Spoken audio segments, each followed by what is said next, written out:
Hello and welcome to another Reaconteur video, and in today's video I'll be going over the history of Deepwoken's strongest builds, and what they are today and what they used to be. Make sure to subscribe since only about 20% of the people watching right now are actually subscribed, and also I'm currently live at twitch.tv/Reaconteur, so check me out there once you're done with this video. Now let's get straight into it. Upon Deepwoken's initial release, metas had not really formed until after the first week of gameplay. Before bell requirements got leaked, most of Deepwoken was heavily exploration based, meaning the only builds people knew about were the ones that were showed off before the release of the game, such as Pale Morning Gale Breath, which was at one point Agamatsu's signature build. Generally, on release, people were between Heavy Gale because of Agamatsu's signature, or Medium Flame Charm due to the general stigmas, stigma, that revolves around medium weapons being balanced in general, and Flame or Fire always being a safe choice within video games as an element regardless of how basic it is. A new group of people after release also started forming that really liked Shadow due to its more mysterious nature and maybe lore behind it, and the fact that it had to be unlocked, so people just thought, oh, since it's unlockable it has to be the best, otherwise it would just be part of the game. Not really. So although I would have considered Shadow on release to be one of the worst attunements, probably the worst attunement, a fairly large group of people loved it regardless for the aura it gave them, or at least made them feel. Soon after this period, around 2 weeks after the game's release, on January 1st of 2022, Pale Morning would be hit with some nerfs. This is important because around this time, Gale would also receive its first direct and indirect nerfs to mantras, like Gale Lunge, Wind Gun, and Astral Wind, while receiving indirect nerfs with the nerf of Bloodless Gems, making it so you couldn't heal a bar per hit with a Gale Lunge anymore. This meant Agamatsu's main build, which had become fairly popular, was significantly worse. So while the build was popular, pretty much everything about it got nerfed, meaning a lot less people were using it. The only thing that didn't get nerfed was the con shield. But along with all this, the Shattered Katana had just gained rising popularity with the Azure Flames talent on Flame Charm builds. This build was mostly popularized by Lord Sendo, who at the time advocated for Flame Charm being the best attunement, while also having videos showing how to solo the Primadon boss with the Shattered Katana, as well as showing the best Shattered Katana farming spots in the game, like the Primadon boss. And for those of you that don't know, Lord Sendo back then was kind of comparable to Supa now, not in the way that he made content, but in the way that he just made videos and people just like listened to him or hated him. It was literally just, you either hated Lord Sendo or you listened to every word he said. Anyway, along with the iconic Azure Flames Royal Pathfinder build popularized by Lord Sendo, alongside it at this time came the best attunement-less build of all time. Generally, after Pale Morning got nerfed, players started using the Darksteel Greatsword, as most people were used to Heavy, since Heavy was the meta back in the earlier days of Deepwoken, back in my day, as it was discovered that Greatswords had a special talent, Destructive Recovery. Today the talent isn't much, but back then it used to make it where if you parried someone and it did enough posture damage to fill their posture bar, it would guard break them, dealing extra damage like a regular guard break and stunning them for as long as a regular guard break. I don't know who thought this talent was a good idea, they need to be fired. Anyway, this combined with the incredibly brain-dead mantras like the old Strong Left and old Pressure Blast was absolutely insane. And for those of you who don't know, Pressure Blast used to be terribly glitchy. It was designed to be a multi-hitting projectile, but since it was multi-hitting, the hitboxes weren't combined, so you just couldn't dodge it or you'd get hit by one of the other projectiles. And you couldn't parry it for the same reason, because the projectiles were spaced in a weird way where you just couldn't parry all of them. So you basically just couldn't avoid Pressure Blast at this time. It was just a completely unavoidable mantra with no counterplay whatsoever. So at this time, Heavy Attunementless and Medium Flame Charm battled for the top spot. However, in a close second would probably be Crypt Blade. The build itself for Crypt Blade was basically the same as the Heavy Darksteel Greatsword build, except with the Shadow mantras and less attunementless mantras. But overall, this was actually worse than just raw attunementless due to the investment points needed, making the mantra scaling worse. So it was like quality over quantity when comparing the old attunementless build to the Shadow version, which is just the Crypt Blade build. And then also at this time, people realized how broken the talent Exoskeleton was shortly soon after. Exoskeleton was probably the worst balanced thing in Deepwoken history, right up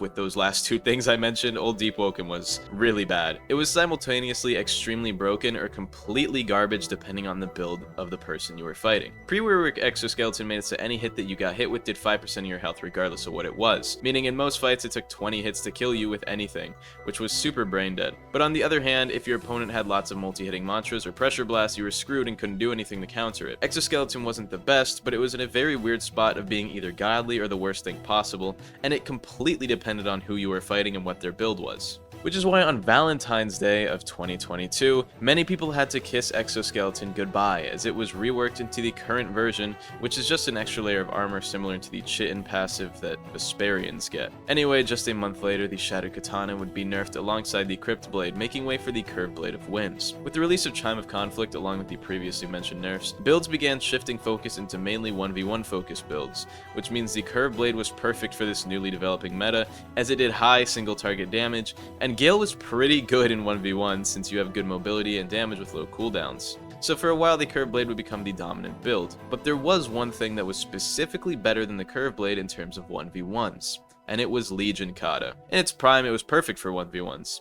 When you think of Deepwoken, you probably don't think of combos due to the game's general non-stun combat style. However, Legion Kata had some of the best combos in all of Deepwoken simply because of the way its crit functioned. The old Legion Kata crit was a grab which couldn't be blocked but could be parried. This was really good. It was perfect for 1v1s as a mix-up tool and did a ton of damage to one target, so while it lacked AoEs and crowd control, its focused effort was perfect for the Chime of Conflict. And because of this, it was temporarily meta, until it was nerfed to where the grab could no longer go through blocks, making it completely outclassed by Way of Neve. Along the next era, there were two big differences, but Fist did actually hold a pretty good place. With the release of the Light's Final Tolls, Fist would make a huge comeback, but Way of Neve only made this way better. You see, Way of Neve's critical is a guaranteed guard break no matter what, which means it also effectively bypasses all blocks, meaning that from a practical standpoint, it's better than Legion Kata was in its prime. But funnily enough, only Legion Kata got its guard bypass removal, when in reality this one's even better because it stuns people with a guard break and does extra damage. So I don't know who thought removing the grab on Legion Kata was a good idea, but then leaving Way of Neve the way it is was.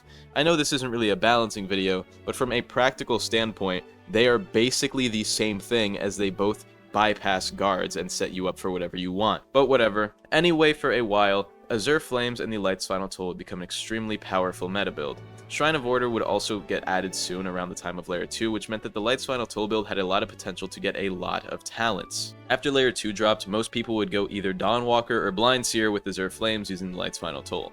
Since all of these require a lot of willpower for the scaling, running all of them basically leaves you with a lot of free investment points to get more PvP-oriented talents. So Light's Final Toll builds, combined with Shrine of Order, resulted in builds with talents like All the Dead Gods and Brick Wall at the same time, because the Shrine of Order hadn't gotten nerfed yet. This was a problem for a long time, but wouldn't get changed for even longer. But in the meantime, a few other builds would come into the meta. Pretty much every legendary at the time was able to fit in somewhere. So the Crypt Blade, Gale Blade, etc. But the Light's Final Toll is the most important one here. On release, it was enchantable, which was crazy, but it was soon nerfed to remove the enchantability on it because it was seen as too strong. This really didn't change anything, though. It was still super strong, and after enchants had all been nerfed and then nerfed again, not being able to enchant your weapons really isn't that much of a downside because most of the enchants in this game are mediocre anyway. And even the good ones are still just like, if you're gonna win a fight, I doubt that enchant was gonna make the huge deciding factor there. While it wouldn't receive any real changes, it would get bumped out of the meta by slightly stronger, better things, the Light's Final Toll that is. Generally, Star Kindred Railblade builds were very popular after the release of Layer 2. Pretty much everything about this build synergized with Flame and Railblade, and then Flame and Star Kindred pretty much being made for each other, they all fit in perfectly. And also, this was back when the Railblade was super strong. If you think it's good now, by the way, I'm the reason it's enchantable. Thank you to me if you use the Railblade and like its enchantability status. You're welcome. If you don't like it, I'm sorry, but subscribe anyway. Regardless, before Charisma was meta in Chime, most builds were built around willpower, because willpower used to give a lot of health for no reason. But Contractor came out one day, which Contractor was extremely good on release because along with it came Eclipse Kick, a move which still does like a quarter of your max health most of the time. But when the only counter that sets up for a free attack was added, that move being Equalizer, it paired really well with the move with a long windup that does a ton of damage, that move being Eclipse Kick. So Shadow Contractor became super popular being... So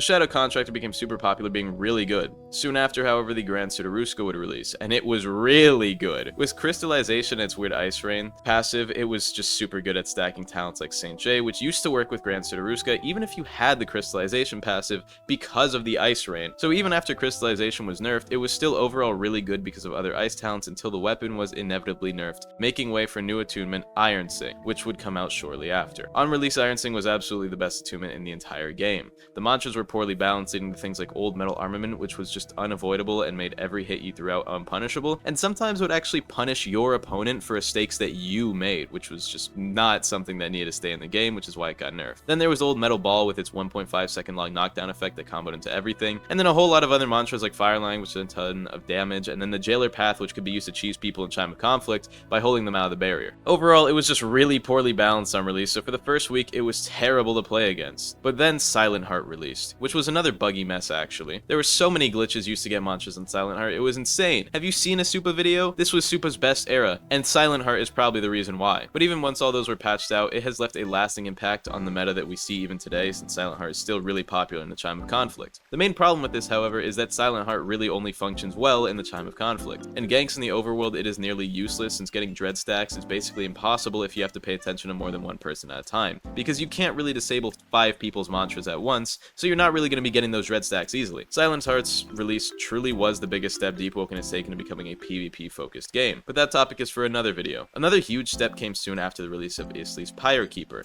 This weapon was huge. Literally, like, it's massive, absolutely massive. I keep seeing videos with it with like tons of views and likes. No, I'm joking. Anyway, the Pyre Keeper was a big step, because it started the era of the devs releasing a legendary weapon almost every update, but also the increasing insanity in these weapons, because the Ysley's Pyre Keeper is really good, but it also released with 5 crits. So while this weapon is meta defining, it sadly means one day we'll get a weapon with 3,125 crits that are all inputted by pressing different directional keys at the same time, including crouch. Jokes aside, the Pyre Keeper is a really good weapon and is the closest we have to the modern era. Today, the strongest build in the game is probably Ice Fist with Jet Striker, because ever since the rework, Jet Striker's been pretty good. Anyway, everything's pretty balanced, so play what you want if it's fun and it works out for you. But there are a lot of really good builds. I hope you all have a great day. Shout out to Cyberboy21, Goobka, and Jersey Drake Fan. I love you all. Check me out on Twitch, and goodbye.